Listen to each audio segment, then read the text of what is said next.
Hello student, हम लोग BSc third semester chemistry cover कर रहे थे। बीएससी थर्ड सेमेस्टर केमिस्ट्री में हम लोगों ने केमिकल काइनेटिक्स स्टार्ट किया था। केमिकल काइनेटिक्स में हम लोगों ने एक लेक्चर कवर कर लिया था। आपने वो लेक्चर देखा या नहीं देखा? बोलो, नहीं देखा ना? चलो, अगर वो लेक्चर नहीं देखा है तो उससे पहले देखिएगा, उसके बाद इस लेक्चर कवर कीजिएगा। ठीक है, चलिए हम लोग इस लेक्चर को स्टार्ट करते हैं। इस लेक्चर में हम लोग मेनली कवर करेंगे molecularity of a reaction and order of a reaction. बहुत मोस्ट है आपके एग्जाम के पॉइंट ऑफ व्यू से, तो अच्छे से देखिएगा, अच्छे से समझिएगा, आपको एक एक चीज समझ में आएगी। ठीक है, चलिए बात करते हैं molecularity of a reaction. Molecularity of a reaction की डेफिनेशन मैंने लिख दी है यहाँ पर। देखो यार, क्या होती है? Number of reacting species. मैं पढ़ के सुना दे रहा हूँ, उसके बाद समझाता हूँ क्या होता है। Number of reacting species collide simultaneously in a elementary chemical reaction. मतलब एलिमेंट्री केमिकल रिएक्शन ये क्या होती है अभी बता रहे हैं ना। एलिमेंट्री केमिकल रिएक्शन क्या होती है अभी बता रहे, पहले डेफिनेशन समझ लो। एलिमेंट्री केमिकल रिएक्शन में जितने मॉलिक्यूल आपस में कोलाइड करते हैं, आपस में टकराते हैं। कोलाइड का मतलब क्या? टकराना। एलिमेंट्री केमिकल रिएक्शन में जितने मॉलिक्यूल आपस में कोलाइड करते हैं, टकराते हैं, उन्हीं के नंबर को हम लोग मॉलिक्यूलरिटी ऑफ अ रिएक्शन बोला करते हैं। फिर सुनो, एलिमेंट्री रिएक्शन में कौन सी रिएक्शन? एलिमेंट्री रिएक्शन, है ना। एलिमेंट्री रिएक्शन में जितने मॉलिक्यूल आपस में कोलाइड करते हैं, जितने मॉलिक्यूल आपस में टकराते हैं, उन्हीं के नंबर को हम लोग मॉलिक्यूलरिटी ऑफ अ रिएक्शन बोला करते हैं। ठीक है सर, डेफिनेशन समझ में आ गई। लेकिन ये एक्चुअल में एलिमेंट्री रिएक्शन होती क्या है? देखो जरा, हम लोगों ने बहुत सारी रिएक्शन पढ़ी हैं, ऑर्गेनिक में भी पढ़ी हैं, इनऑर्गेनिक भी पढ़ी हैं, और बहुत सारी रिएक्शन जो होती हैं वो एक स्टेप में कंप्लीट हो जाती हैं, और बहुत सारी रिएक्शन ऐसी होती हैं जो मल्टीपल स्टेप लेती हैं। 2 स्टेप लेती हैं, 2 स्टेप कंप्लीट होने में 2 स्टेप लेती हैं, 3 स्टेप लेती हैं, 4 स्टेप लेती है। जैसे रिएक्शन मैकेनिज्म पढ़ी है ना आपने। Reaction mechanism BSc first semester में रिएक्शन मैकेनिज्म पढ़ी होंगी, है ना। जैसे SN1 रिएक्शन हुई, SN2 रिएक्शन हुई, बहुत सारी रिएक्शन पढ़ी होंगी आपने। तो बहुत सारी रिएक्शन होती हैं जो एक स्टेप में कंप्लीट होती है, और बहुत सारी रिएक्शन ऐसी होती है जो मल्टीपल स्टेप में कंप्लीट होती हैं, है ना। अगर कोई रिएक्शन जो एक स्टेप में कंप्लीट होती है उसे हम लोग एलिमेंट्री रिएक्शन बोला करते हैं। ये क्या होती है? कंप्लीटेड इन वन स्टेप, है ना, single step, completed in single step. ठीक है, तो सिंगल स्टेप में जो कंप्लीट होती है उसे क्या बोला करते हैं हम लोग? एलिमेंट्री रिएक्शन बोला करते हैं। सिंगल स्टेप में जो कंप्लीट होती है उसे क्या बोला करते हैं हम लोग? एलिमेंट्री रिएक्शन बोला करते हैं। अगर मल्टीपल स्टेप में जो कंप्लीट होती है उसे क्या बोला करते हैं हम लोग? Complex reaction. ठीक है, आप लोग लिख लेना, मल्टीपल स्टेप में जो रिएक्शन कंप्लीट होती है उसे हम लोग क्या बोला करते हैं? Complex reaction. समझ में नहीं आया? चलो समझो ध्यान से। देखो चलो, आपने फर्स्ट सेमेस्टर में रिएक्शन पढ़ी होंगी, कौन सी? एक तो SN1 पढ़ी होगी, दूसरी SN2 पढ़ेगी। जो SN2 रिएक्शन होती है वो एक ही स्टेप में कंप्लीट होती है। फिर SN2 रिएक्शन एक स्टेप में कंप्लीट होती है, आपको पता है ना, है ना। बीएससी फर्स्ट सेमेस्टर पढ़ा है, 11th पढ़ा है, 12th में पढ़ा है। चलिए ठीक है। और कॉम्प्लेक्स रिएक्शन में अगर हम बात करें तो जो SN1 रिएक्शन होती है आपकी, SN1 रिएक्शन होती है वो 2 स्टेप में कंप्लीट होती है। तो इसे क्या बोलेंगे हम लोग? कॉम्प्लेक्स रिएक्शन बोलेंगे। SN2 रिएक्शन क्या बोलेंगे? एलिमेंट्री रिएक्शन बोलेंगे। जो एक स्टेप में कंप्लीट होता है उसे क्या बोलेंगे हम लोग? Elementary reaction. जो 2 या 2 से ज्यादा स्टेप में कंप्लीट हो उसे क्या बोलेंगे हम लोग? कॉम्प्लेक्स रिएक्शन बोला करते हैं, है ना। हम लोग जो मेनली मॉलिक्यूलरिटी निकालेंगे वो एलिमेंट्री रिएक्शन के बारे में बात करेंगे। क्या मैंने कहा? मॉलिक्यूलरिटी हम लोग जो निकालेंगे या फिर मॉलिक्यूलरिटी के बारे में बात करेंगे वो एलिमेंट्री रिएक्शन की मॉलिक्यूलरिटी के बारे में बात करेंगे। कॉम्प्लेक्स रिएक्शन की मॉलिक्यूलरिटी के बारे में बात नहीं करेंगे, है ना।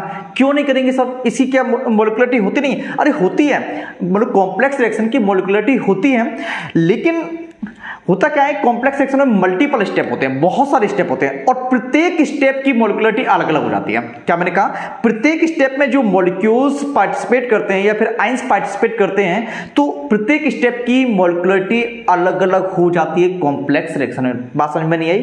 फिर सुनो, कॉम्प्लेक्स रिएक्शन होती है वो बहुत सारे स्टेप में कंप्लीट होती है, और प्रत्येक स्टेप में कुछ मॉलिक्यूल या आयन या फिर एटम पार्टिसिपेट करते होंगे, उनके नंबर को ही हम लोग उस स्टेप की मॉलिक्यूलरिटी बोला करते हैं। इसलिए हम लोग बात करेंगे मॉलिक्यूलरिटी किसकी मॉलिक्यूलरिटी के बारे में बात करेंगे? एलिमेंट्री रिएक्शन की मॉलिक्यूलरिटी के बारे में बात करेंगे। बात नहीं करेंगे कॉम्प्लेक्स रिएक्शन की मॉलिक्यूलरिटी के बारे में। बात समझ में आ गई आपको? चलिए अब देखो यार, अगर किसी भी एलिमेंट्री रिएक्शन में एक मॉलिक्यूल पार्टिसिपेट कर रहा है, फिर सुनना, किसी भी एलिमेंट्री रिएक्शन में एक मॉलिक्यूल पार्टिसिपेट कर रहा है, तो उस एलिमेंट्री रिएक्शन को हम लोग बोला करते हैं यूनिमॉलिक्यूलर रिएक्शन, या फिर सिंपल लैंग्वेज में कहें, यदि किसी रिएक्शन की मॉलिक्यूलरिटी एक होती है तो ऐसी रिएक्शन को हम लोग यूनिमॉलिक्यूलर रिएक्शन बोला करते हैं। बात समझ में आ रही है। अगर किसी रिएक्शन की मॉलिक्युलरिटी 2 होती है तो ऐसी रिएक्शन को हम लोग बाई मॉलिक्यूलर रिएक्शन बोला करते हैं। यदि किसी रिएक्शन की मॉलिक्युलरिटी 3 होती है तो ऐसी रिएक्शन को हम लोग ट्राई मॉलिक्यूलर रिएक्शन बोला करते हैं। बात समझ में आ गई आपको। चलिए अब देखो जी, जो मैक्सिमम मॉलिक्युलरिटी होती है, जो मैक्सिमम मॉलिक्युलरिटी होती है वो 3 होती है। 4 या उससे ज्यादा मॉलिक्युलरिटी वाली रिएक्शन बहुत कम पॉसिबल होती है। फिर सुने, 4 या उससे ज्यादा मॉलिक्युलरिटी वाली रिएक्शन जो होती है वो बहुत कम पॉसिबल होती है। ऐसा इसका रीजन क्या है सर? देखो जरा, अगर मॉलिक्यूल रिएक्शन जो होती है, मैक्सिमम रिएक्शन जो होती है मॉलिक्यूल को टकराने की वजह से होती है, कोलाइड करने की वजह से होती है। डेफिनेशन में लिखा हुआ है जो 2 मॉलिक्यूल होते हैं वो इजीली बहुत अच्छे से परफेक्टली कोलाइड कर सकते हैं, ये आपस में टकरा सकते हैं। 2 मॉलिक्यूल इजीली टकरा सकते हैं, बहुत अच्छे से कोलाइड कर सकते हैं, ठीक है। अगर हम 3 मॉलिक्यूल के बारे में बात करें, वो भी मॉलिक्यूल इजीली टकरा सकते हैं, है ना, तो 3 मॉलिक्युलरिटी तो हो सकती है। लेकिन अगर आपसे ये कहें कि 4 मॉलिक्यूल आपस में टकरा सकते हैं, आप तो टक्कर मार देंगे, है ना, आप तो टकरा देंगे, इन लोगों को एकदम बढ़ा देंगे आप लोग, है ना। लेकिन एक्चुअल में केमिकल रिएक्शन में ऐसा नहीं होता है। केमिकल रिएक्शन में ऐसा बहुत कम होता है कि 4 मॉलिक्यूल आपस में एक साथ टकराएं, एक साइड कोलाइड करें।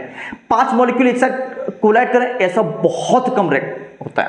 आप तो 10 मॉलिक्यूल लाएंगे, टकरा देंगे, है ना। आपको क्या करना है, पेन ही चलाना है, 10 मॉलिक्यूल लिखो, 10 मॉलिक्यूल लिखो और टकरा दो इनमें, है ना। ऐसा केमिकल रिएक्शन में नहीं होता है, ठीक है। तो मॉलिक्युलरिटी की मैक्सिमम वैल्यू कितनी होती है? मैक्सिमम वैल्यू कितनी होती है? 3 होती है, ठीक है।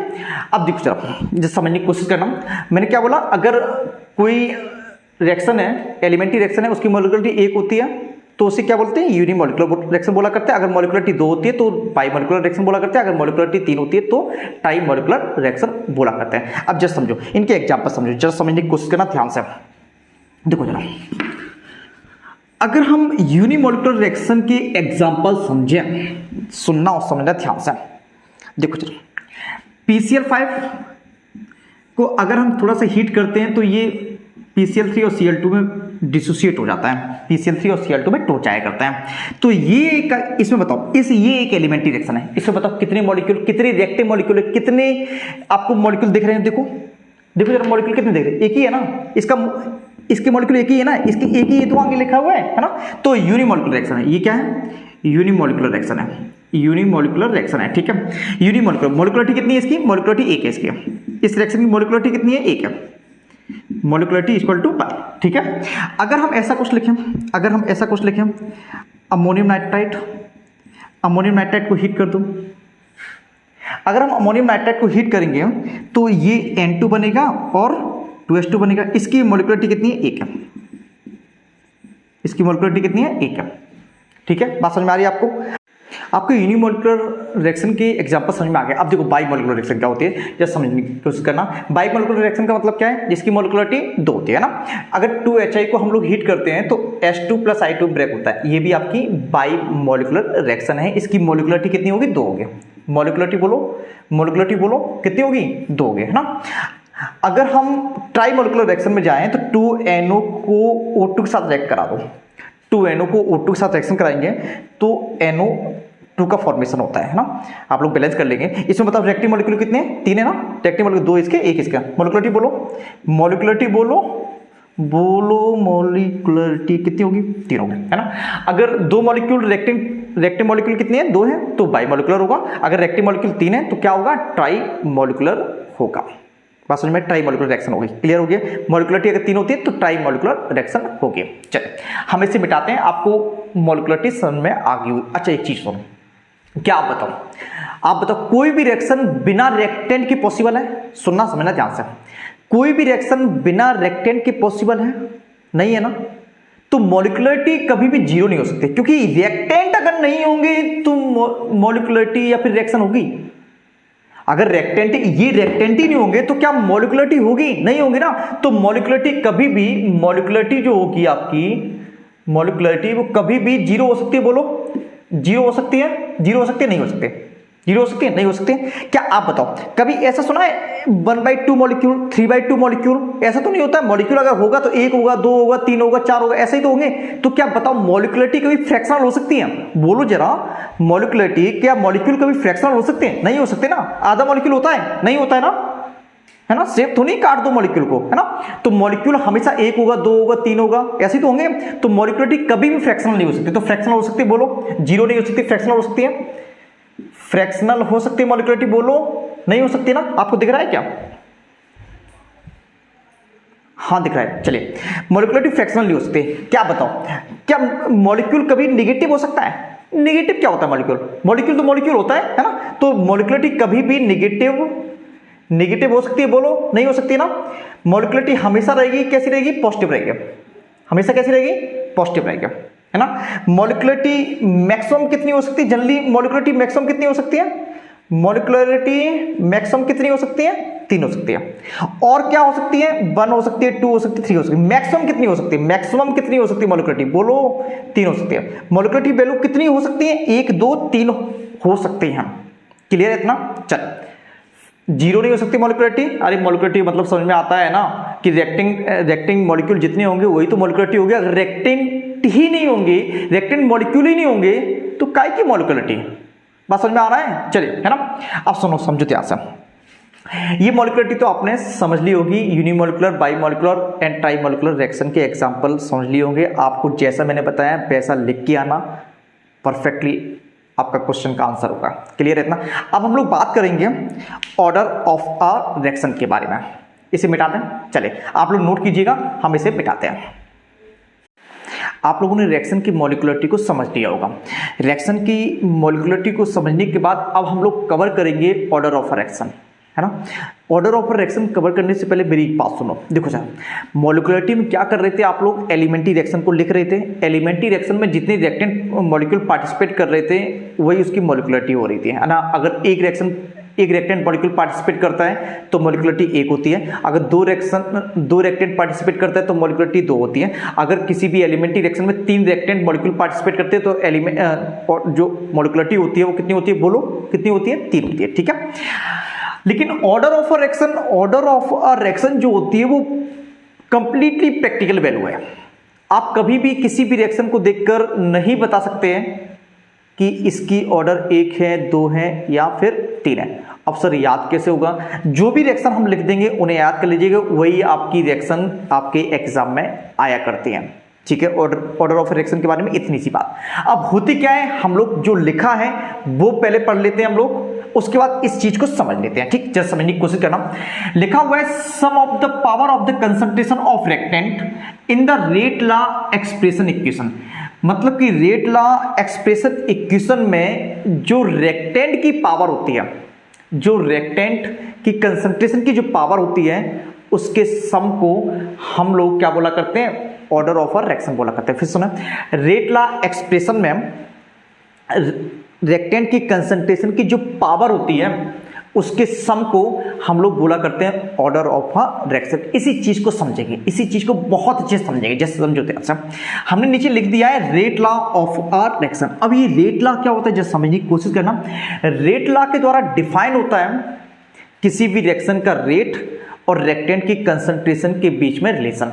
किसके बीच में रिलेशन डिफाइन होता है? किसी भी रिएक्शन के रेट और रिएक्टेंट की कंसंट्रेशन के बीच में रिलेशन डिफाइन होता है। जस्ट समझने की कोशिश करना ध्यान से। देखो जरा, ये रिएक्शन है आपकी, इस रिएक्शन का हम लोग रेट निकाल देते हैं। जस्ट समझने की कोशिश करना, इस रिएक्शन का रेट है आर का मतलब क्या है? रेट है। ये प्रोपोर्शनल होता है रिएक्टेंट की concentration to the power n के।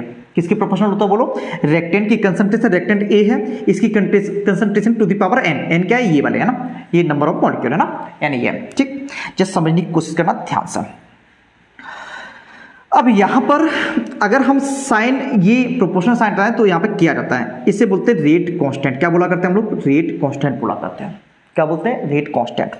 यही आपका, यही पूरा इक्वेशन जो होता है यही कहलाता है रेट लॉ एक्सप्रेशन इक्वेशन। ये जो इक्वेशन है वो क्या कहलाता है? रेट लॉ एक्सप्रेशन इक्वेशन कहलाता है। ये क्या है आपका? रेट लॉ एक्सप्रेशन इक्वेशन है। इस रेट लॉ एक्सप्रेशन इक्वेशन में आप देखेंगे रिएक्टेंट की कंसंट्रेशन की पावर कितनी है? बोलो, रिएक्टेंट की कंसंट्रेशन की पावर कितनी है? n है ना। रिएक्टेंट की कंसंट्रेशन की पावर कितनी है? n है। तो इस रिएक्शन की जो ऑर्डर होगी, इस रिएक्शन की ऑर्डर कितनी होगी? n होगी। कितनी होगी? n होगी। अब जस्ट समझने की कोशिश करना ध्यान से। अगर मान लेते हैं कोई रिएक्शन ये है आपके, मान लिया मैंने ये कोई रिएक्शन है, MaNB इक्वल टू प्रोडक्ट है। मान लिया मैंने ये वाली रिएक्शन है आपके, ठीक। अब अगर इस रिएक्शन का जब हम रेट देख रहे थे, जब हम प्रैक्टिकल द्वारा रेट निकाल रहे थे, सबसे पहले rate law of a reaction, ये भी आपका एक प्रैक्टिकल द्वारा निकलता है रेट, ठीक है। अब हम जब रेट निकाल रहे थे हम, वो आपका आता है कि rate constant, active mass of A to the power m और active mass of B to the power n, है ना। अगर ऐसा रेट एक्सप्रेशन आता है, कैसे आया, ये प्रैक्टिकल द्वारा आया, ठीक है। हमने देख के नहीं, यहां पे m लिखा है तो हमने m नहीं लिख दिया, इसका मतलब ये नहीं है कि यहां पे जितना लिखा होता वही यहां पे होगा, ऐसा कुछ नहीं होता, ठीक है। यहां पे m की जगह 0 भी हो सकता है ना, क्लियर है इतना। चले, अब अगर ऐसा रेट ला एक्सप्रेशन आया है तो बताओ इसकी ऑर्डर कितनी होगी। ऑर्डर मैंने क्या बताई, देखो जरा, sum of the power of the concentration of reactant, reactant कितनी है इसमें, रेक्टेंट कौन सी बोलो, ए और बी है ना, इसकी पावर, रेक्टेंट की पावर, रेक्टेंट की कंसंट्रेशन की पावर कितनी है, ए की स्मॉल एम है और बी की स्मॉल एन है, यही तो है ना, बोलो यही है ना, बोलो यही है ना।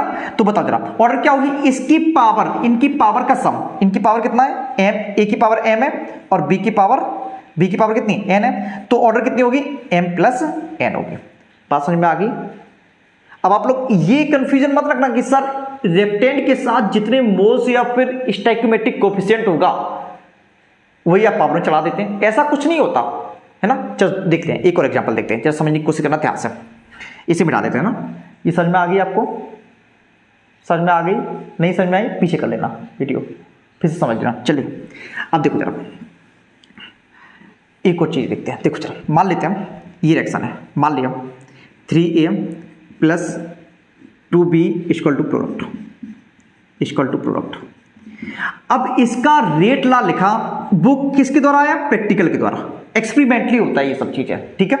प्रैक्टिकल द्वारा आया, रेट जो लिखा वो आपने, वो के क्या है, रेट कांस्टेंट है, equal to B A to the power बनाया, ये बन क्यों आया, यहाँ पे 3 है, यहाँ पे 3 है, यहाँ पे 1 क्यों आ रहा है, अरे भाई ये 1 किस पर डिपेंड करता है, प्रैक्टिकल पर डिपेंड करता है। ये आप रिएक्शन को देख के पता नहीं कर सकते कि इसकी पावर, ए की कंसंट्रेशन की पावर 1 होगी, 2 होगी, 3 होगी, ये कहां से आया, जब आपने प्रैक्टिकल किया। प्रैक्टिकल तो करेंगे नहीं आप, तो आप लोग बस समझा रहे हैं, समझ लीजिएगा, ठीक है। अब B की पावर मान लेते हैं B की पावर 0 आई, यहां पे तो 2 है, अरे 0 आई प्रैक्टिकल द्वारा आई। तो आप बताओ अगर इस रिएक्शन का रेट ये है, हमने ये माना है इस रिएक्शन का रेट ये है, मान लिया इस रिएक्शन का रेट प्रैक्टिकल द्वारा ये निकला, तो बताओ ऑर्डर कितनी आएगी, बोलो ऑर्डर कितनी आएगी, बोलो इसकी पावर की सम कर दो, 1 + 0 कितनी आएगी, 1 आ गई।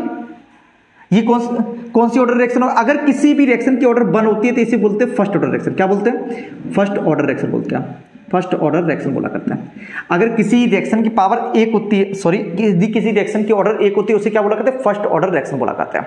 बात समझ में आ रही है, नहीं आ रही, और समझो ध्यान से, आएगी आपको बात समझ में, है ना।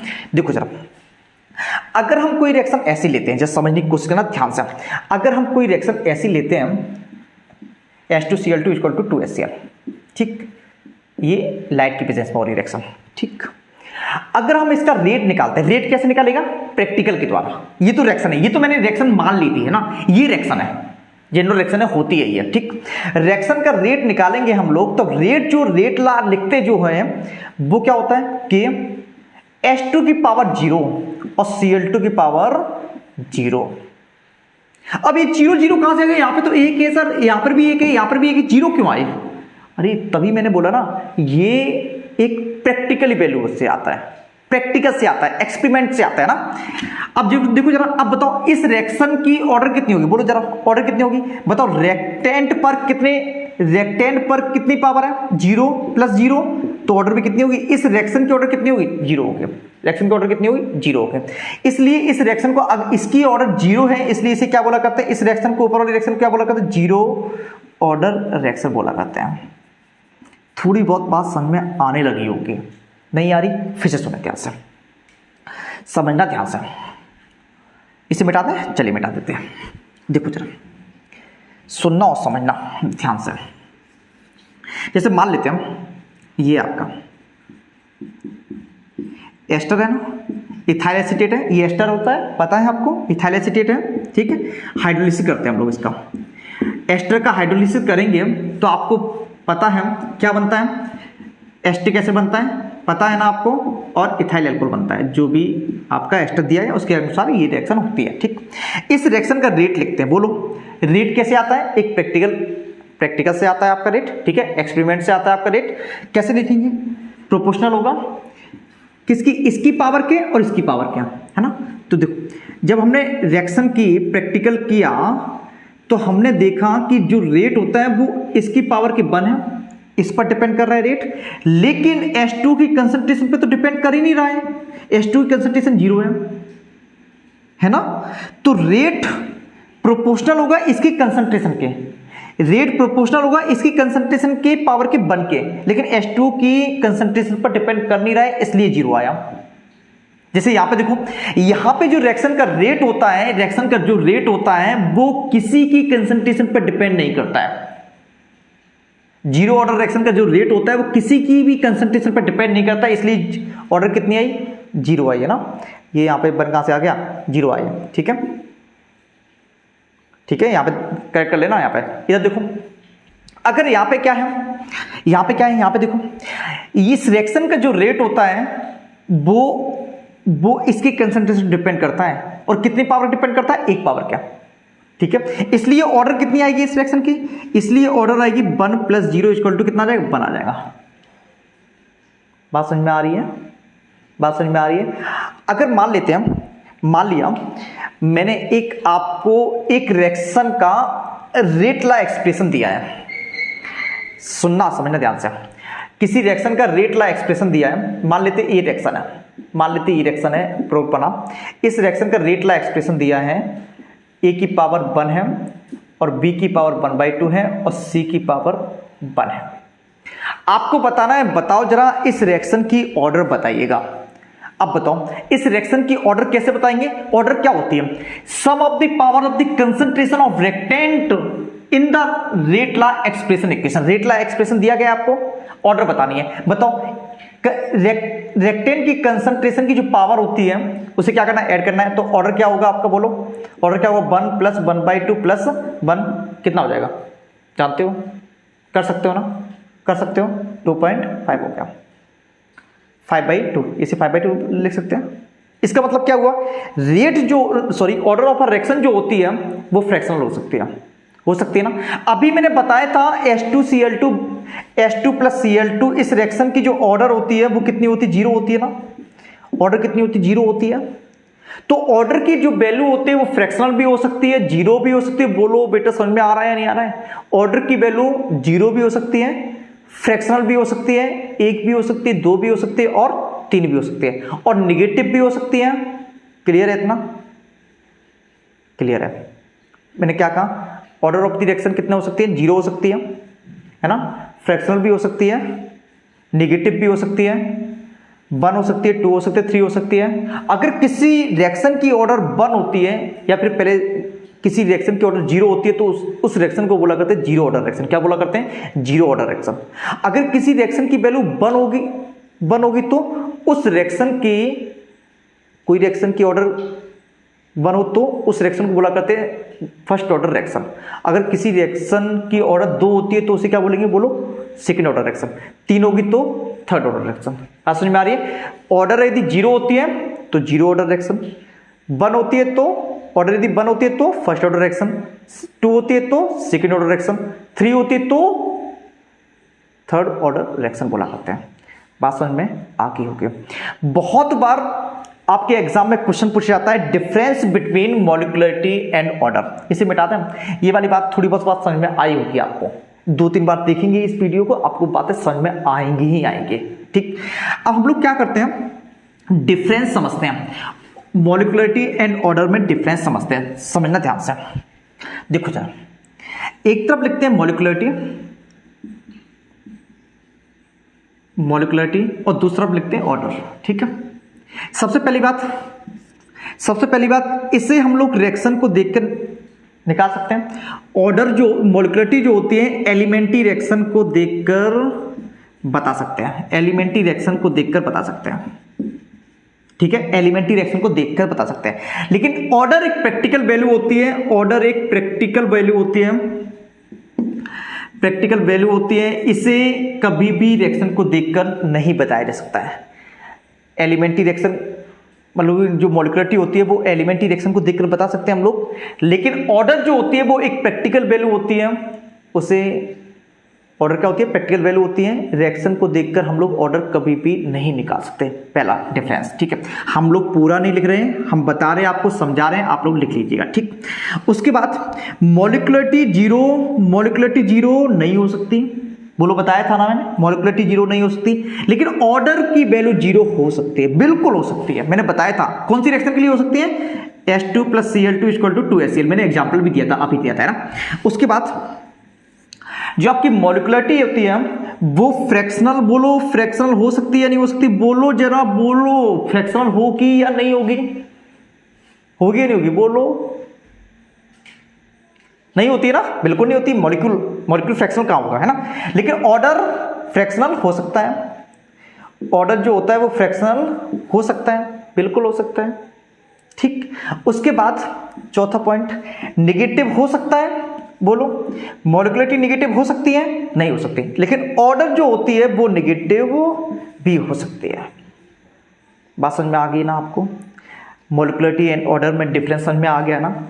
देखो, अगर बाय द वे आपको चीज़ें समझ में ना आए तो आप वीडियो को फिर से देख लीजिएगा एक बार अच्छे से, आपको चीज़ें बिल्कुल क्लियर हो जाएंगे।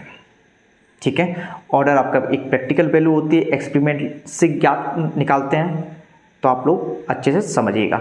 और आपके एग्जाम में ऑर्डर से रिलेटेड जितने भी क्वेश्चन होते हैं जो आपकी बुक्स में दिए जाते हैं वही आते हैं, अदरवाइज नहीं आते हैं। ठीक है, मिलते हैं नेक्स्ट लेक्चर में, तब तक के लिए आप लोग पढ़ते रहिएगा।